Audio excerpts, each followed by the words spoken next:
And speaking about not making everybody happy, we gotta go transition to the NBA, of course, because not making everybody happy means a lot, especially not making Kyrie happy. Kyrie's never happy.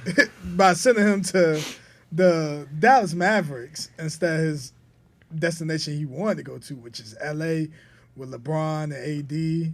And with him going to the Mavericks, I know I seen a clip of Mark Cuban reacting to the news when they first said it, and he was just ecstatic. He was like, "Oh my God."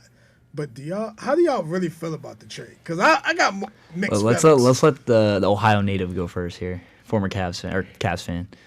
I mean, LeBron's my GOAT. So, I mean, I grew up watching him, whether he's in a Cavs uniform or Heat uniform. So, although I'm a hardcore Cavs fan, I definitely am a LeBron fan. I like to see him do well and be in the best situations he can.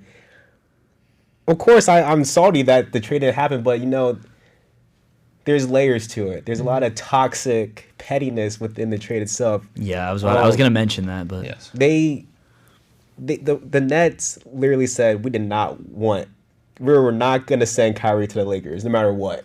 Yeah, so that was crazy. Exactly. That is super petty. So I mean, and they wanted Reeves. They wanted like some younger players outside like the other first round. So if you look at that, then the Lakers and LeBron couldn't do too much, because you want to keep those younger assets. Mm-hmm. So yeah, I feel for LeBron. I'm salty. I'm low key salty. But if you're the Mavericks, though, I don't. I mean, Luka and Kyrie is definitely an interesting fit that I don't think all of us saw coming. Hell no. No. I mean, it's a weird fit. Two ball-dominant players. I think they'll make it work, but they're going to have to. They will. I think it's more of a rental. I don't think Kyrie signs an extension with the Mavericks. I think he wants to go to L.A. He's going to make it happen. He wants to play with LeBron again. And, everywhere Kyrie goes, he's never happy. He'll be happy for a little bit, and then he's like, nah, I'm out. Hey, I mean, I love me some Kyrie too, but we can all agree that this man's extremely unpredictable. Very unpredictable. Again, because I'm thinking the same lines around you that you're thinking. Like, I see it as, he's not going to resign. He's going to sign with the Lakers in the offseason. But although that seems clear, we honestly don't know Kyrie. Yeah, but let me pose this question to you. Not that I think this will happen, but what if the Mavericks somehow, by grace of God, win the championship? I know, right? It's hilarious. It is deep to think about. Yeah. But what if Luka and Kyrie just click perfectly? Does Kyrie re-sign? Yeah. That would be fucking crazy. Yeah, but see that happen. I don't think it'll. Okay, there's probably like a less than 1% chance that they win the title. But their odds went up getting Kyrie. Yeah, because he's a Hall of Fame. He's a Hall of Famer. He's a superstar, yeah. Yeah. He's a Hall of Famer, let's be honest. They got him for a pretty good package, too. They didn't really give up. Spencer Dinwiddie's a decent player. Everybody, man. Nobody talks about Dinwiddie. Dinwiddie's he's a bucket. He can score. Honestly, I'm happy if I'm Spencer. He said his kid was ready to go back home. Him and Cam Thomas together in that Nets lineup. Cam Thomas had 47 last night, 41 the other night. And still, on paper, KD is still there. Yeah, no, the Nets said today they're not getting rid of him, so it's gonna be Dinwiddie, and then you got Cam Thomas should continue to start in my opinion if the Nets want to have a chance. Then you got Durant in there, and you got Nick Claxton, Defensive Player of the Year guy. They just need the Nets are still a solid squad. The Nets go 9-10 deep. They got guys like Seth Curry, Yuta Watanabe. They've Joe Harris. Yeah, they got some great shooting, good defense. They have a lot of different lineups they can put out there now. And then they got Dorian Finney-Smith in that trade as well. Chris, shout out to Dorian Finney-Smith. Shout out to Portsmouth, man. Yeah. Hometown hero, man. Hometown worldwide, hometown hero. To answer your question on whether or not he will resign if the Mavericks will win the if they win the championship, I can't say a definite yes. Honestly, it's Kyrie. Because not even that, because they could win. Cool, Kyrie gets another ring, but I don't think Kyrie's mind thinks like that. No, he doesn't.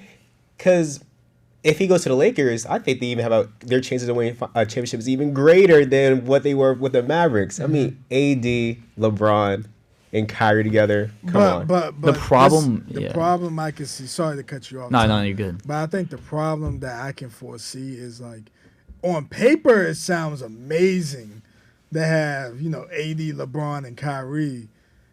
But then it's the problem going to start is how you gonna gel with them because Yeah. AD, like, what if one of them get hurt? Like, if AD's hurt and it's just LeBron and KD, can they use that roster they have to make a run with that? The simple response to that is that they're gonna have to make it right. We've seen these big time names come together and play before. This happened throughout. I was gonna mention the Lakers back in 2012 when they got Steve Nash and Dwight Howard and Kobe. And see, Did not work. Yeah, Well- no, but I think that might happen too. Like, I think that disaster. I'm not saying that. I'm not saying that Kyrie going there will be like that. Wait, hold up. You're talking about a Steve Nash that was already like 1 foot out the league. You're talking about Dwight Howard, listen, they just whose needed him to back was pass. on 10. So I mean, those two players were two former shells of themselves. I see where you're going, but like that. Yeah, I know it's not the same, but I'm just saying like in terms of like the chemistry. Yeah, and did y'all peep how like Dwight Howard went back to the Lakers and still got himself a ring? That's funny. Yeah. That's Yeah. hilarious. And Like, J.R. Smith got himself another ring too. yeah, The question give me your ring. I have with the Lakers is if you bring Kyrie in, AD is always hurt. Like, it's not even a what if AD gets hurt. It's I was gonna say it's that. a when Street clothes. AD gets hurt. Kyrie and LeBron together, and that's it. Like, if you sign Kyrie, that's all your cap space. You can't put. Yeah, you can't, I was gonna say you they can't have bring no Austin money. Reeves back. Austin Reeves gonna You be a can't free bring Russ agent. back. Well, They would anyway. They don't want to bring us back, but Russ will not be there. No, he will not. Austin He will be Reeves, in a Lonnie Magic Walker. uniform. all these guys that you want to bring in to put around, like everyone says LeBron needs shooting around him. You can't pay that if you're going to pay Kyrie to come in. It's just, you got three guys and one's not even healthy. Well, that's the risk of bringing in these bigger name stars to your franchise. Some people are gonna have to ask for less money. The buy-in is gonna be completely different. So if that were the case, that's gonna be a conversation between those three about, okay, how are we gonna make this happen? Who's gonna take less money to bring on, like, you know, your 3-and-D guys or your shooters? Because just those three guys alone, that's what, 90% of your scoring, roughly. Yeah. So I mean, you just gonna need guys to just, like, you know, assets to fill in, do certain type of roles, fill some type of roles. So I don't think that's gonna be an issue, because I mean, Kyrie and LeBron have played before together. AD, I mean, you can't really compare Kevin Love and AD, but I mean, they are similar, you know, front court, stretch forward type of talent. Hey, K-Love in his prime. So yeah, so I mean, I think it's a different conversation if Kyrie were to be on the Lakers, because then you can have a lot of buy-in, guys sacrificing a lot more. I can see Kyrie taking a little less money, though. I have a hot take. Let's hear it. This might anger a lot Lakers fans, but my Isaiah. hot take, Isaiah, yeah. yeah, Isaiah. My hot take is I think the Lakers is about to pull the same shit that they did when Kobe last year's, when they bringing all these big stars. After they won a title, they bring in the big stars. It don't work out, and then when LeBron leaves or AD leaves, the Lakers organization is gonna be all fucked up again. Cause they did. When they had Robert Sacre.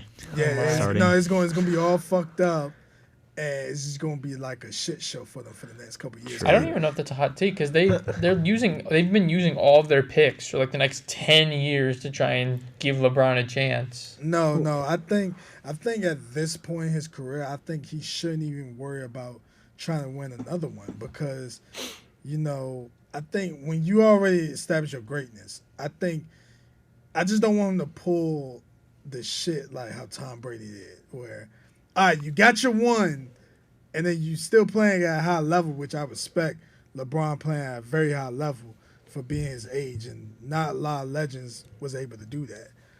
But I just don't want him to keep trying to build a whole team around him, and then you're fucking up that whole franchise when you leave. And, like, you're going to leave it more damaged than good. The Lakers will be fine. Nah, I mean, I don't think the Lakers going to be fine, though, because They're it's not like they have young talent where LeBron leaves, they're going to be okay with the talent they have. LeBron leaves, AD leaves, the Lakers is not fucking good. I'm telling you, if you ask anybody in that Lakers front office if they're worried about 5-10 years later, they're not gonna. They're not worried about that. I mean, when you have a first generational talent, you're gonna have to put all your chips in.